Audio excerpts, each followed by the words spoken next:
Hey everybody, Anthony here, FSU Off-Road. Welcome back to another video.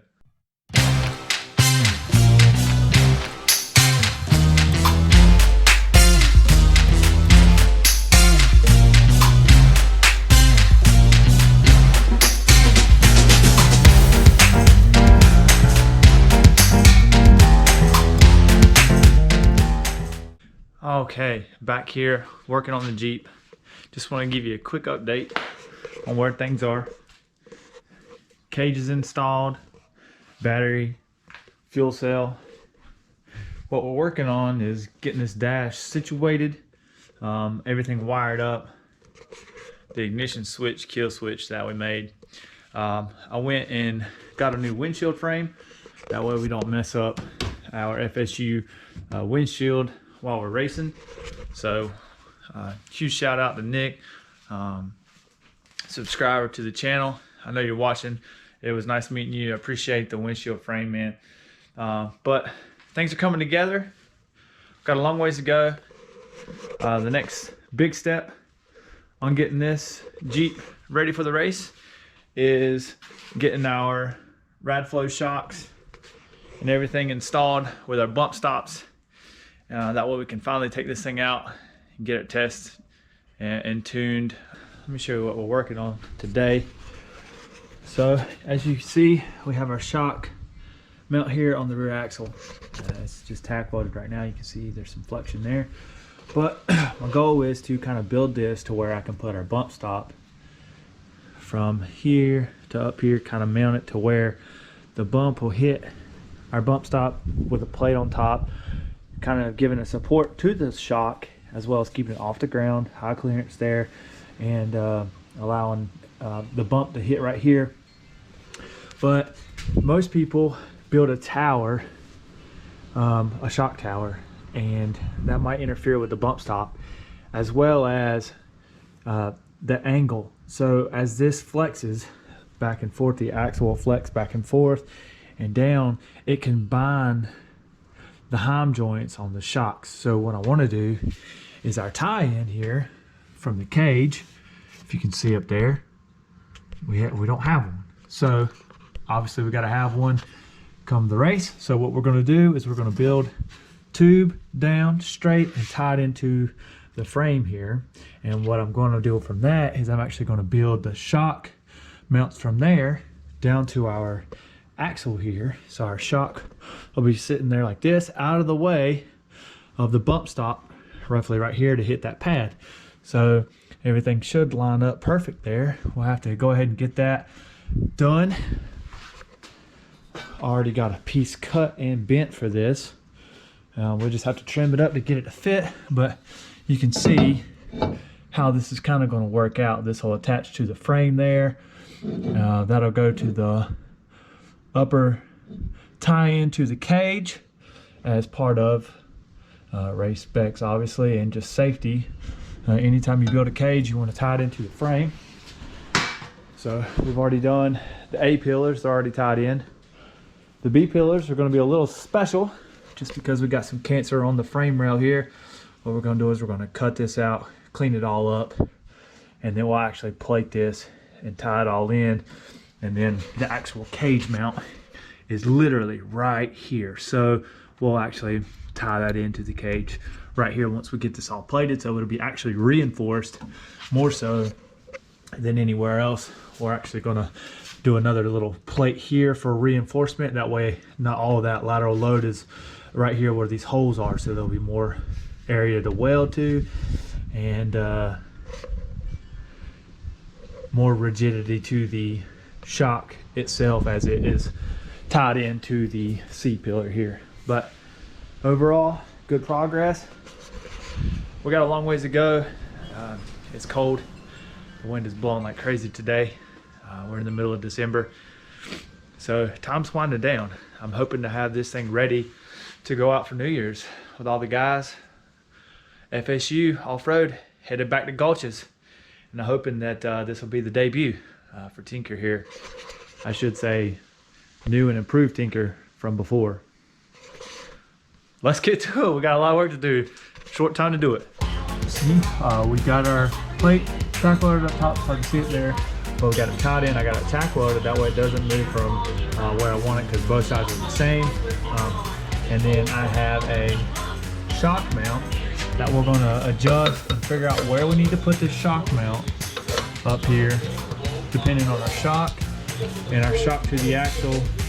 And we'll get this at ride heights roughly and kind of see full droop, full bump, what it'll look like. I went ahead and painted everything in here, so it's nice and painted. Starting to look clean, a lot cleaner than what it was. You kind of see how the angle of the shock's going to be on the axle. We went ahead and put the axle at full bump, and then as you see on here, the shocks have a 1-inch rubber bump. So that's going to compress to a certain percentage on the full axle. So what I did was I took the full axle at full bump and I lowered it 1/2 inch. So basically this is going to run 1/2 inch into this bushing there on the Radflo shock. And then obviously we're going to build our bump stop that'll go from here to this plate right here, and you'll have a bump stop canister right here hitting here as well from the frame there. And what we'll do is we'll build a reservoir holder up here out of the way, and then that will be the rear suspension.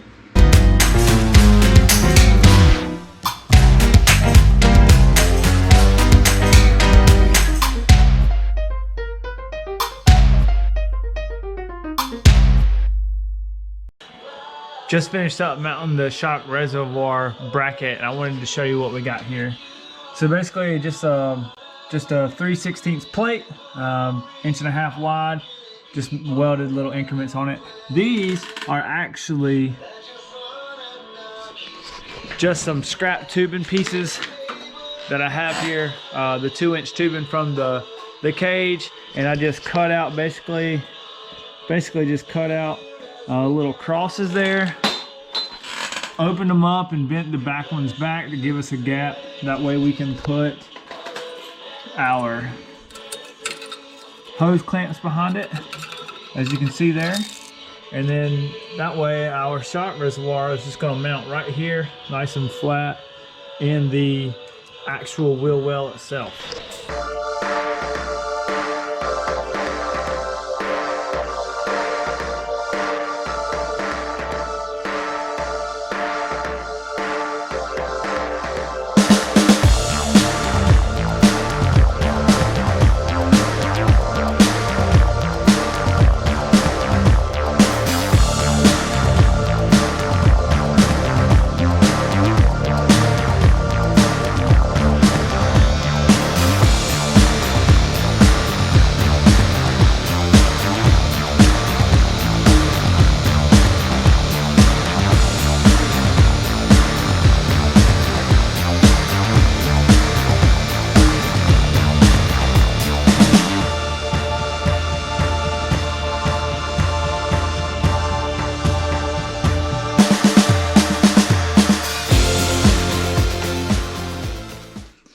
All right, we got our 2.5 inch Radflo shocks installed, both front and rear.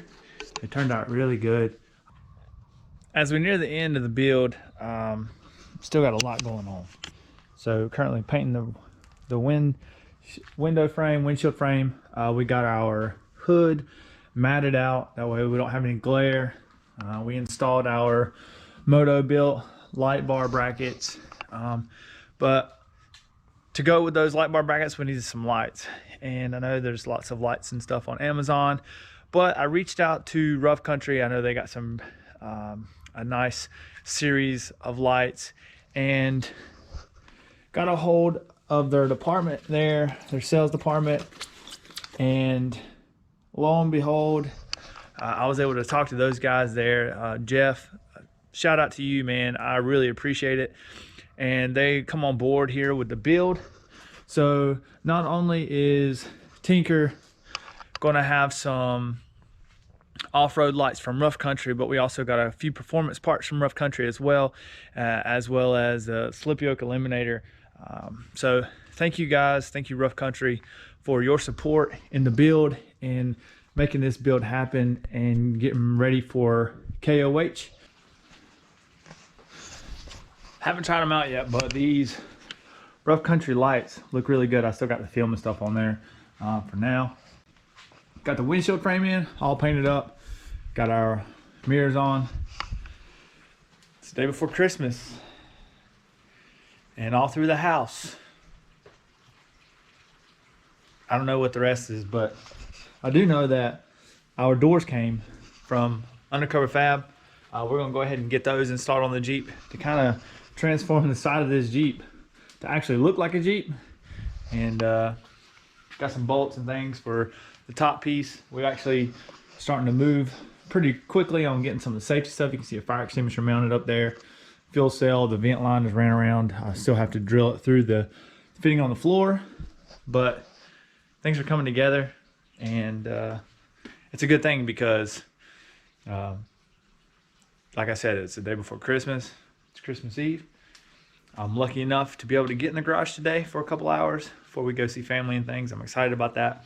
But I'm gonna try to knock out what I can here before we leave.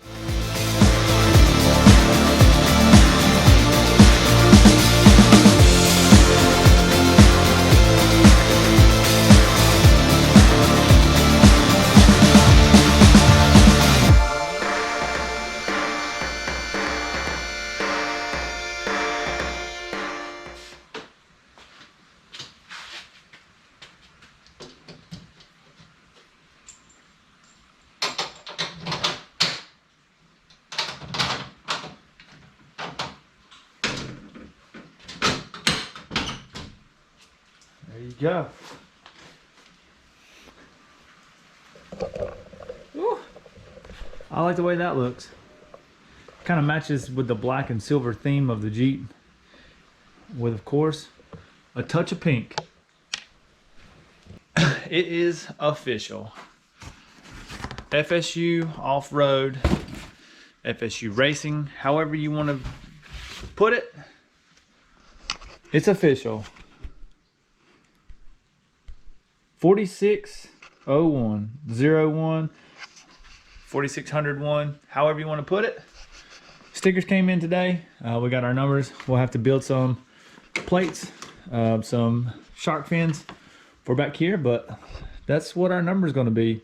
So we'll get these mounted up here as well. Maybe not today. Maybe we do get it today. We'll see how far we get.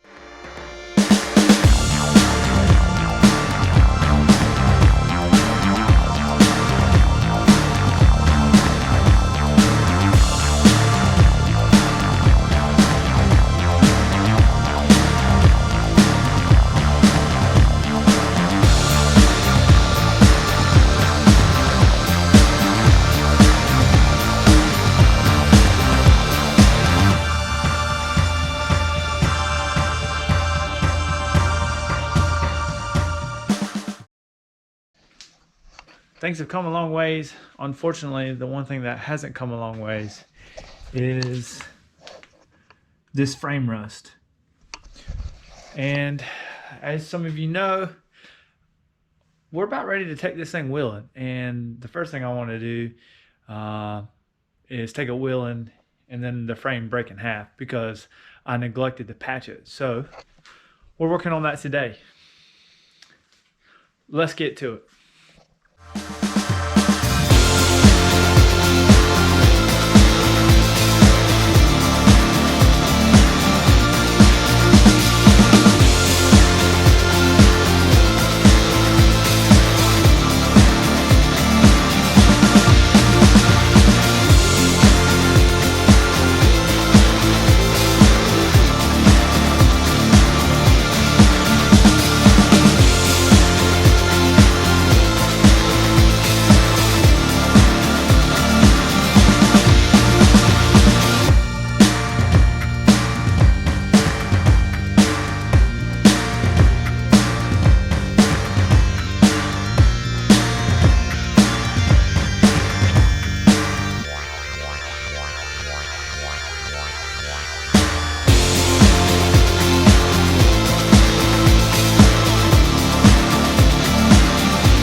right, you can see how this is kind of working out. I still got to do some more welding on top, but we followed it up on the back side here, and we'll tie that in with the other plate coming from the other side, and it'll kind of sandwich the bottom together all the way around. We'll still have to do some welding, kind of some patchwork in there, but overall it's all tied into the cage. As you can see up there, it's tied in. Now we got the frame plated, and it looks a lot better than it did before whenever there was holes throughout the whole bottom. So now we'll just plate the inside. Like I said, sandwich those together, get it all welded up, and this corner of the Jeep will be done and solid, as well as the B-pillar. And next thing we'll have to do is we'll just have to do it to the other side.